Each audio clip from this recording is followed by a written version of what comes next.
Bom, minha gente, meu nome é Fernando Diniz e eu estou aqui no canal Potência Rubro-Negra para a gente falar aí sobre Flamengo e Milionários, né?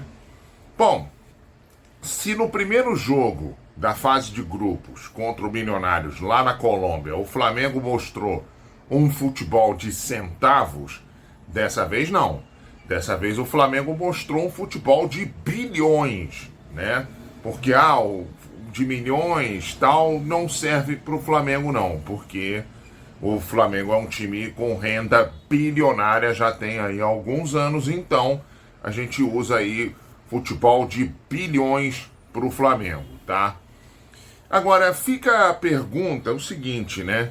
Por que o Flamengo não jogou sempre assim na primeira fase da Libertadores, né?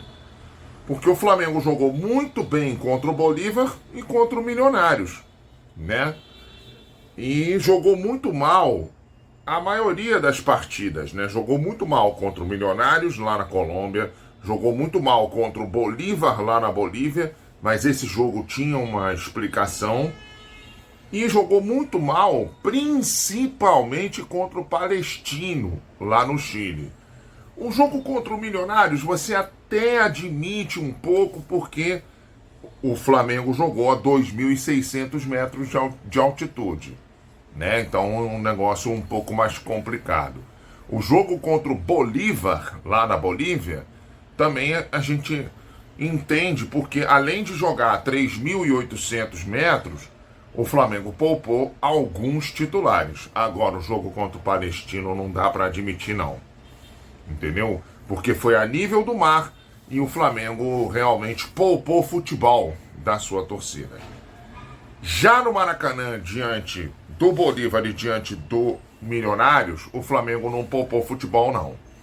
Aliás, o Flamengo não poupou nem gols, né? Contra o Bolívar fez 4-0 e ontem contra o Milionários, o Flamengo só não chegou a goleada porque ele, no segundo tempo, ele deu uma tirada de pé, tá? Mas no primeiro tempo o Flamengo forçou bastante e também forçou erros da defesa do Milionários, como, por exemplo, aconteceu no primeiro gol. O primeiro gol é uma assistência maravilhosa do zagueirão do Milionários pro Pedro. E aí o Pedro dá um toque, livra do goleiro, e aí ele chega a fazer assim, fazer o quê? A culpa não é minha. A culpa é do zagueirão lá de vocês que deu um passe maravilhoso pra mim. E aí ele só não entra com bola e tudo porque teve humildade em gol, né? Como diria aquela música lá do Jorge Benjor, e dá um toquinho pro fundo do gol e faz Flamengo 1-0 aos 8 minutos, né, de jogo. Mas até então o Flamengo já estava pressionando, já estava em cima do Milionários. 1-0 Flamengo. E aí foi questão de tempo para sair o segundo gol, né? E o lance do segundo gol é um lance um tanto quanto curioso, porque o Davi Luiz pega a bola no campo de defesa e vai embora pro ataque como se fosse um ponta direita, o Davi Luiz, né? Chega na linha de fundo, pelo lado direito, ele rola para trás pro Gerson, e aí o Gerson, ao invés de chutar pro gol, ele cruza a bola. E aí a bola bate no zagueiro colombiano e entra, tá? Talvez a bola fosse em direção ao Pedro e o Pedro desse o mesmo destino a ela, né? Mas o fato é que o Gerson não chutou a gol. O Gerson cruzou e aí a bola bateu no zagueiro colombiano e entrou. Tanto que o gol foi dado contra pro zagueiro colombiano, tá?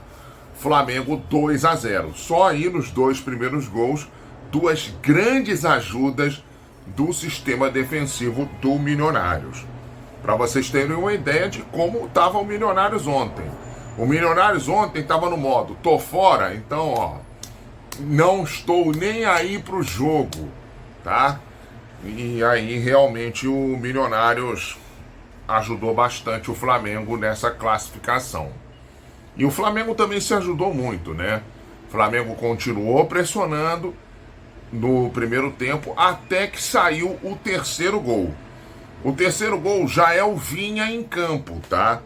O Ayrton Lucas saiu sentindo uma lesão na coxa, né?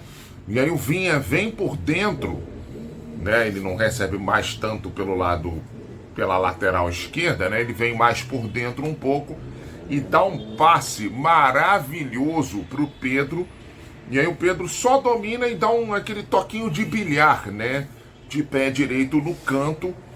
E a bola vai tão no canto que vai bem rente à trave mesmo, a trave esquerda do goleirão colombiano, e entra aí fazendo o Flamengo 3-0 no Milionários. Ou seja, matou o jogo, matou a classificação para o Flamengo, esse gol aí do Pedro, tá? E o Flamengo, no fundo, ele dependia só de si para classificar. Eu tô falando porque, assim, o Bolívar estava com 10 pontos, o Palestino e o Flamengo com 7, né? E o Milionários com 3 antes da última rodada. Eu tô falando Palestino e Flamengo sem uma ordem, né? Que a ordem era Flamengo com 7, Palestino com 7 também, por causa do saldo de gols, né? E o Flamengo dependia só de si para classificar, mas não dependia só de si para ser primeiro colocado. Mas para ser primeiro colocado, convenhamos, a situação era praticamente impossível, porque precisaria que o Palestino ganhasse do Bolívar lá na Bolívia, o que obviamente que não aconteceu, né? O Bolívar foi lá e meteu 3-1 no Palestino no final do jogo, e aí o Bolívar foi a 13 pontos, Flamengo 10 e 7. Ou seja, para o Palestino, a Copa Sul-Americana não está de todo ruim.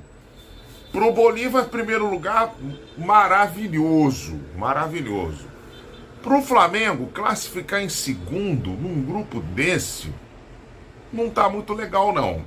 Mas, pelo menos, o Flamengo, a parte dele, ele fez, que é classificar, né? E aí o Flamengo tá dentro das oitavas de final da Libertadores. Poderia ter feito mais? Ontem? Poderia, porque o Pedro, por exemplo, teve uma chance incrível, entendeu? Quase que ele faz um gol de bicicleta, por exemplo. O nosso querido Cebolinha também teve ótima chance, uma pena que a bola não entrou naquele lance do Cebolinha, que ele saiu driblando 4 jogadores e chutou, a bola foi para fora. O Arrascaeta também teve boa chance, também a bola foi para fora. Então, quer dizer, a se lamentar a bola não ter entrado mais vezes no gol do Milionários, tá? Então, quer dizer, Flamengo passando em segundo, corre risco do Flamengo enfrentar o próprio Bolívar, né, que seria difícil por conta da altitude, o Fluminense, o Atlético Mineiro, o Palmeiras, tá? Pode ser ainda que dê um São Paulo em primeiro lugar no grupo, um Grêmio, tá? Mas esses grupos aí de São Paulo e Grêmio ainda não foram definidos. Ah, mas nem o grupo do Fluminense nem o do Palmeiras. Sim, mas o Fluminense já está definido que vai ser primeiro colocado. E o Palmeiras também já está definido que vai ser o primeiro colocado. O Atlético Mineiro, o grupo dele já acabou e o Atlético é o primeiro. E pode ser que pegue também o vice-campeão de 2019, né? O River Plate. O River Plate é o líder do grupo H.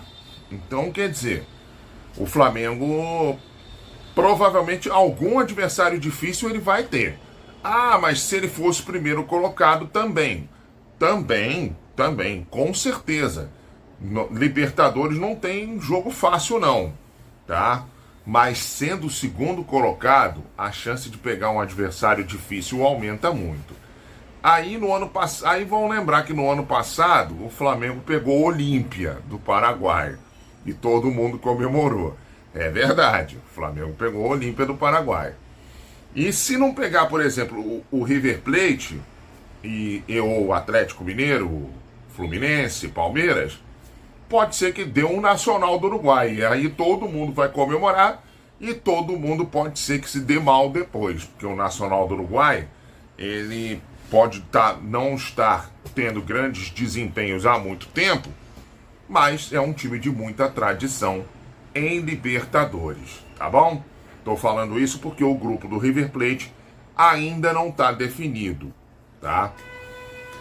Bom, minha gente, a gente fica por aqui, tá? Se você puder, deixa aquele like maneiro nos nossos vídeos, comente nos nossos vídeos, isso é muito importante para poder você aí ajudar a gente a aumentar cada vez mais a qualidade das nossas produções, tá bom? Bom, e a gente volta na segunda-feira falando sobre o clássico entre Flamengo e Vasco na volta do Campeonato Brasileiro. Ainda bem, né? E ainda bem que os clubes gaúchos estão podendo voltar a jogar, porque aí também a situação lá deles está começando a melhorar um pouquinho, e aí eles já arranjaram um jeito de poder voltar às atividades deles, tá bom? Bom, tchau, tchau, minha gente.